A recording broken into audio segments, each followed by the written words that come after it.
Manhattan has had two district attorneys in the past 46 years. Soon there will be a third, and right now it looks like that may be our next guest. If the numbers hold, former federal prosecutor Alvin Bragg leads the Democratic primary race by about 3.5% of the vote. Absentee ballots still to be counted. And Mr. Bragg joins me now live. Good morning and welcome to the PIX11 Morning News, sir. Thanks for being here. Thanks for having me. I appreciate it. So, Mr. Bragg, you are ahead by about 7,000 votes, an estimated 24,000 absentee ballots yet to come. For those just tuning into how this all works, this is not part of the ranked choice system, so we could find out very soon. What do you think your chances are to hold on and win? Oh, strong. So they're going to start counting absentee ballots on Tuesday, and the math is very much in our favor. I'm the son of a math professor. The math is pretty clear here. We've got an 8-way race, again, for people who are just tuning into this.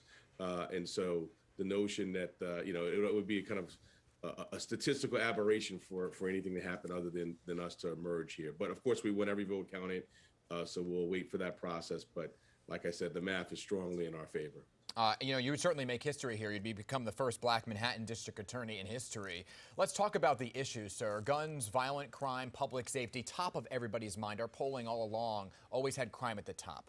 If you win the primary and then beat Republican Thomas Kenniff, what are you going to do to make Manhattan safer, and how?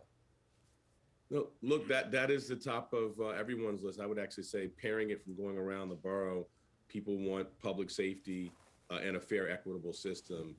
That's really been my life story and my life's work. I grew up in Harlem. Before I turned 21, I had a gun pointed at me 6 times, 3 by the NYPD during lawless stops and 3 by people who were not police officers. So I went to law school to try to grapple with that, how am I being stopped by the police but not being safer.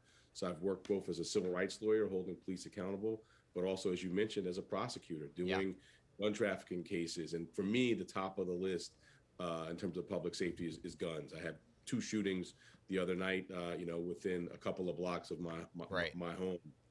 By the way, you said Harvard educated, very impressive resume here that you come to this office with. You said you will not prosecute crimes like turnstile jumping, resisting arrest for nonviolent crimes.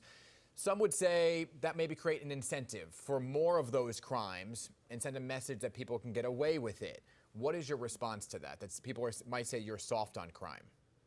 Yeah, well, we've lived through the era where we were doing that and didn't see public safety benefits from it. On the turnstile jump, my comparison is to Easy Pass. If you go through a toll, on the bridge, we're not going to stop you with militarized force. You're going to get a letter. There are other levers of government. I've used them throughout my 20+ years of service at the city, state, and federal level. Resisting arrest, that comes from my lived experience and my experience as a prosecutor. I've done cases where I prosecuted people for assaulting an officer. That's very different. Resisting arrest is generally the charge. When there's no other charge with resisting arrest, it is generally a pretext. A lot of people say that the district attorneys work hand in hand with the NYPD. Some see that as a plus, some see that as a negative. What is your response here?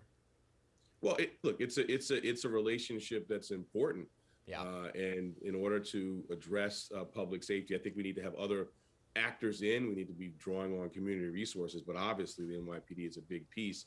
I've done this before. When I was a federal prosecutor, I prosecuted an FBI agent, and at the same time was working on FBI with the FBI on very significant public safety matters. So, it's a relationship that's got to be based upon independence, but obviously working together. Mr. Bragg, the big question here that a lot of people are wondering, do you intend to pursue the prosecution of Donald Trump and the Trump organization as initiated by current DA Vance? You're taking over the office during a very interesting time here.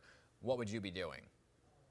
Look, that could potentially be the most consequential prosecution, not just in the office, but around the country, locally, for a local prosecutor's office. I've got a lot of history of being brought into cases, complicated, high-profile cases, for trial at later stages of the investigation, and so I'm prepared to see where the office has the investigation when I am sworn in January, and do like I've done in the past. I led the Attorney General's work on the Trump Foundation case, where we held Trump and his family accountable, prosecuted the former majority leader of the state Senate, and 2 mayors. So no stranger to high-profile prosecutions under scrutiny, and no stranger to complex prosecutions and coming in midstream. So I feel very equipped.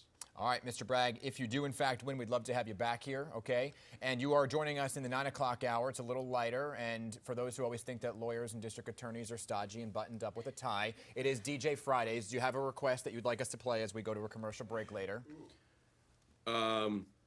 I'm going to go with Glory. John Legend endorsed us and was very helpful, and I'm feeling upbeat, and it combines some of the themes we talked about. There you go. Our DJ hard at work right now, Ben, getting that song I ready love to it. play. I love Hey, it. Mr. Bragg, thank you for being here. Appreciate you. Thanks so much. All right. Have a great day. There you go. You too.